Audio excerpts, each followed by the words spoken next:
कर्नाटक कांग्रेस अध्यक्ष बीके हरिप्रसाद ने वंदे मातरम विवाद पर आरएसएस पर निशाना साधा है। उन्होंने कहा है कि आरएसएस के लोग ना वंदे मातरम गाते हैं, न राष्ट्रगान गाते हैं और तिरंगा तक नहीं फहराते। हरिप्रसाद ने आरएसएस की तुलना जैश ए मोहम्मद और तालिबान से की, कहा कि ये तीनों ही रजिस्टर्ड ऑर्गेनाइजेशन नहीं है। देखिए, कहते हैं ना, विनाशकालीन विपरीत बुद्धि। जब आदमी का उल्टा समय आता है तो वो इस तरह की बातें करता है। आज वक्त है आरएसएस का, आज वक्त है भारतीय जनता पार्टी का। आप उसको अगर उससे लड़ने की कोशिश करोगे, उससे भिड़ने की कोशिश करोगे तो नुकसान इसमें आपका ही है। सवाल ये है कि जो गलती हुई या जो गलतियां हो रही हैं वंदे मातरम को लेकर या राष्ट्रगान को लेकर, उनको एक्सेप्ट करने में क्या बुराई है। लेकिन कांग्रेस की एक दुविधा है, मुस्लिम वोट को वो खोना नहीं चाहते, लेकिन खुलकर सामने आना भी नहीं चाहते। आप देखिएगा 1949 से लेकर 1992 बाबरी मस्जिद के टूटने तक सारा प्रकरण कांग्रेस के टाइम में हुआ, लेकिन आज भी कांग्रेस उसको एक्सेप्ट नहीं कर पा रही है कि ये सारा प्रकरण हमारे जमाने में हुआ, हमारे टाइम में हुआ और हम इसके जिम्मेदार हैं। बिल्कुल नहीं मानती, क्योंकि मुसलमान वोट जाने का डर है। तो वंदे मातरम को लेकर जब बिल आया, बिल की मुखालफत की कांग्रेस ने, और अभी में एक प्रवक्ता मेरे साथ बैठे हुए थे, उन्होंने साफ लफ्जों में कहा, ये हमारा वर्जन नहीं है, वंदे मातरम का जो वर्जन आपने पास किया है ये हमारा वर्जन नहीं। इसका मतलब ये है कि जो 6 छंद इसमें जोड़े गए हैं वो कांग्रेस का वर्जन है ही नहीं, इसलिए कांग्रेस उसको गाना नहीं चाहती, कांग्रेस इस पर बात नहीं करना चाहती। इसलिए मेरा मानना यह है कि कांग्रेस को या तो खुलकर सामने आना चाहिए या खुलकर उसका विरोध करना चाहिए। कांग्रेस की ये दुविधा है, ना खुलकर सामने आ रही है, ना उसका विरोध कर रही है। मैं ये जरूर कहता हूं कि अपमान पर जब एक कानून बन गया है तो भारतीय जनता पार्टी इस पर राजनीति ना करे और सोनिया गांधी के खिलाफ कार्रवाई करे, मल्लिकार्जुन खड़गे के खिलाफ कार्रवाई करे। सिर्फ ये कह देने से कि भाई राष्ट्र से माफी मांग लो, हिंदुस्तान से माफी मांग लो, ये काफी नहीं है। अगर यही काम एक मुसलमान करता, यानी मौलाना साजिद रशीदी करता, तो मेरे ऊपर अब तक कार्रवाई हो जाती, मुझे उठा लिया जाता, मुझे जेल में डाल दिया जाता, या कोई भी मुसलमान करता या कोई मुसलमान नेता करता, उस पर कार्रवाई हो चुकी होती। ये सिर्फ कोरी राजनीति है। और मैं तो ये कहता हूं कि ये बिल जो लाया गया मुसलमान को सिर्फ टाइट करने के लिए लाया गया है। ये तो अपने आप को राष्ट्रवादी कहते हैं भाई, ये तो राष्ट्रवादी हैं जन्मजात से, इसलिए कार्रवाई किसी पर नहीं होगी।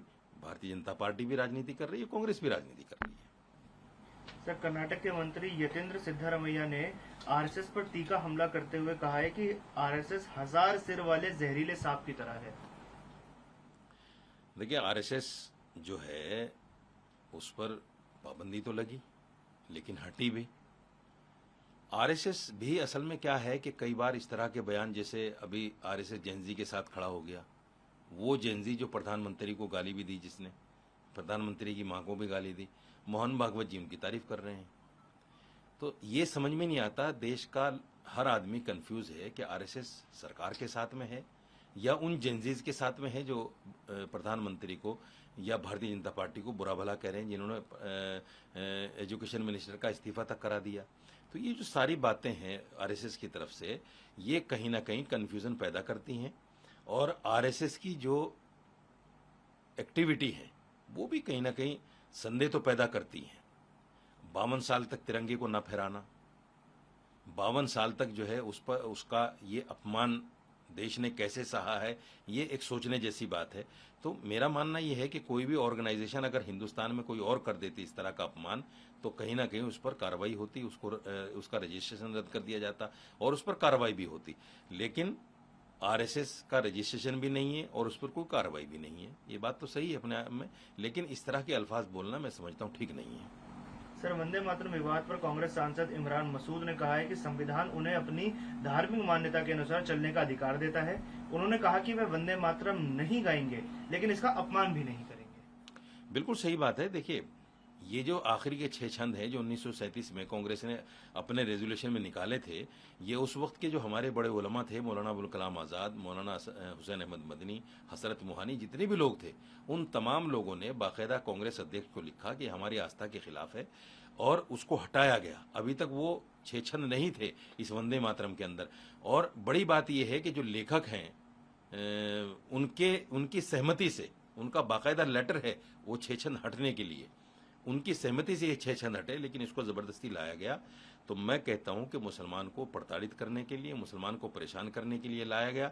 मैं तो साफ, हमने पहले भी कहा है, जब संविधान हमें इसको गाने के लिए मजबूर नहीं करता, जब सुप्रीम कोर्ट हमें हमारे ऊपर थोपने के लिए नहीं कहता, तो मैं भी नहीं गाऊंगा, बिल्कुल नहीं गाऊंगा। जो मेरे आस्था के खिलाफ है मैं बिल्कुल नहीं गाऊंगा। तो वंदे मातरम को गाना अलग मैटर है और उसका सम्मान करना ये अलग बात है। सम्मान तो हम भी करेंगे। सम्मान करने का मतलब है जब राष्ट्रगान गाया जाए तो आदमी खड़ा हो जाए अगर उसके अंदर खड़े होने की ताकत है। लेकिन अगर कोई खड़ा नहीं भी होता है तो मैं समझता हूं ये उसका अपमान भी नहीं है, जैसे सुप्रीम कोर्ट ने राष्ट्रगान के लिए कहा है।